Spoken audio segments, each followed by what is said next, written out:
Friends, ഇന്നത്തെ വീഡിയോയിൽ വെള്ളം ഒട്ടും തന്നെ ചേർക്കാതെ എങ്ങനെയാണ് ബീഫ് വരട്ടിയെടുക്കുന്നതെന്ന് നമുക്ക് കാണാം. അതിനുവേണ്ടി ഞാൻ എടുത്തിരിക്കുന്നത് 3/4 കിലോ ബീഫാണ്. എന്നാൽ സമയം ഒട്ടും കളയാതെ നമുക്ക് വീഡിയോയിലേക്ക് കിടക്കാം.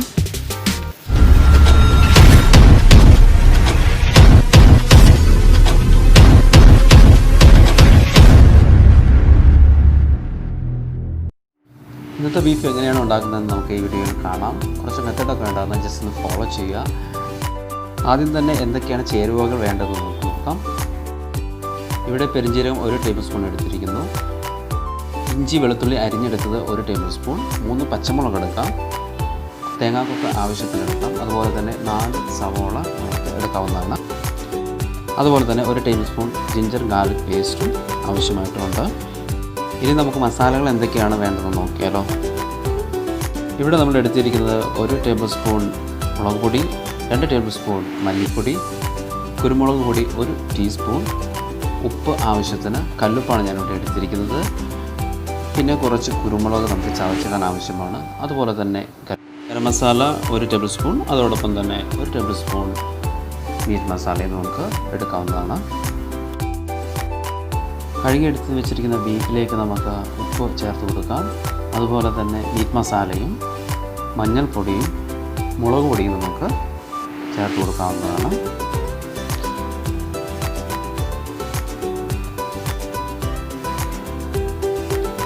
അതിനുശേഷം കുറച്ച് സവോള നമുക്ക് ചേർത്ത് കൊടുക്കാം.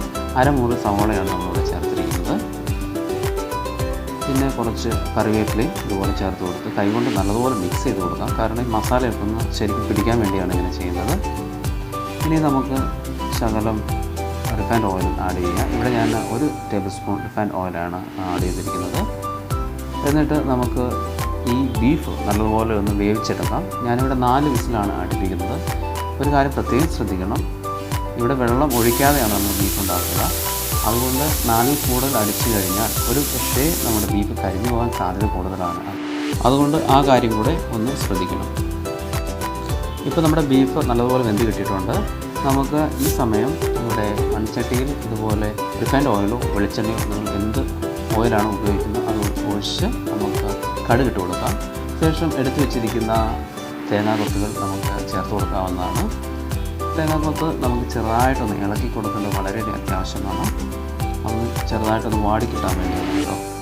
ഇതുപോലെയൊന്ന് നമുക്ക് ഇളക്കി കൊടുക്കാവുന്നതാണ്.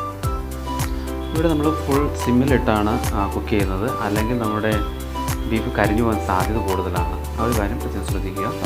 അതിനുശേഷം കറിവേപ്പിലയും ഇതുപോലെ തന്നെ പച്ചമുളകും നമുക്ക് ചേർത്ത് കൊടുത്ത് ചെറുതായിട്ടൊന്ന് ഇളക്കി കൊടുക്കാവുന്നതാണ്.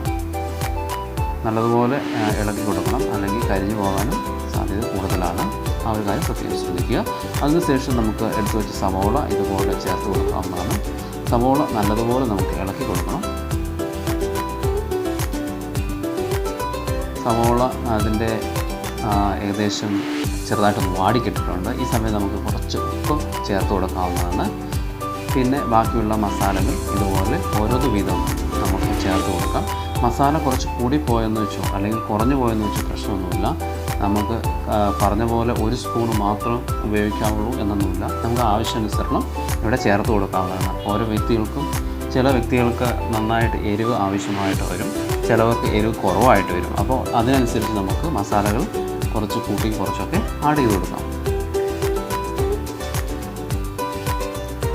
ഇനി നല്ലതുപോലെ ഒന്ന് ഇളക്കിയെടുക്കാവുന്നതാണ്.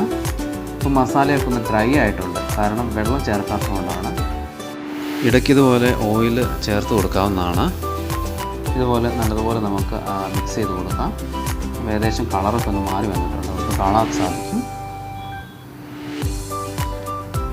ഇപ്പോൾ പെരിഞ്ജീരകം ചേർത്ത് അരച്ചെടുത്ത ജിഞ്ചർ ഗാർലിക് പേസ്റ്റ് നമുക്കിതുപോലെ ചേർത്ത് കൊടുക്കാവുന്നതാണ്.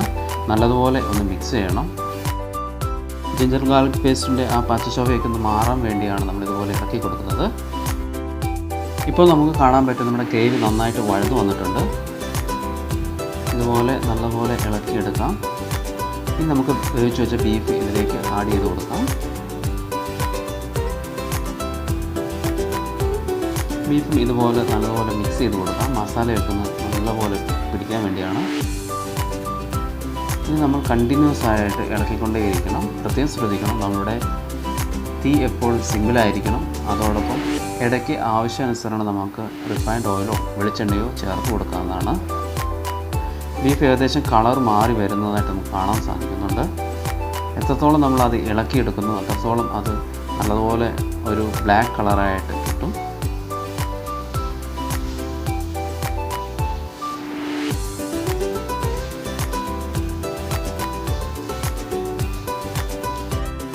ഇനി ഇതിലേക്ക് നമുക്ക് ചതച്ച് വെച്ചിരിക്കുന്ന കുരുമുളക് ആഡ് ചെയ്ത് കൊടുക്കാവുന്നതാണ്.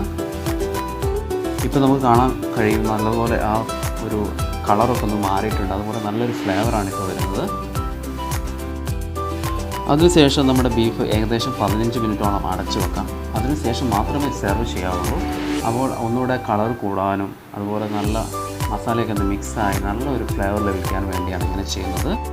ഈ വീഡിയോ ഇഷ്ടപ്പെട്ടു എന്ന് ഞാൻ വിചാരിക്കുന്നു. എൻ്റെ ചാനൽ ഇതുവരെ സബ്സ്ക്രൈബ് ചെയ്തില്ലെങ്കിൽ തീർച്ചയായും സബ്സ്ക്രൈബ് ചെയ്യുക. അതിനടുത്ത് കാണുന്ന ബെൽ ഐക്കണും കൂടെ ഒന്ന് അമർത്തിയാൽ ഞാൻ ചെയ്യുന്ന ഓരോ വീഡിയോസും നോട്ടിഫിക്കേഷനായി നിങ്ങളുടെ മൊബൈലോ ലാപ്ടോപ്പിലോ എത്തുന്നതായിരിക്കും. അടുത്ത ദിവസം പുതിയൊരു വീഡിയോയുമായി നമുക്ക് കാണാം. Thanks for watching this video.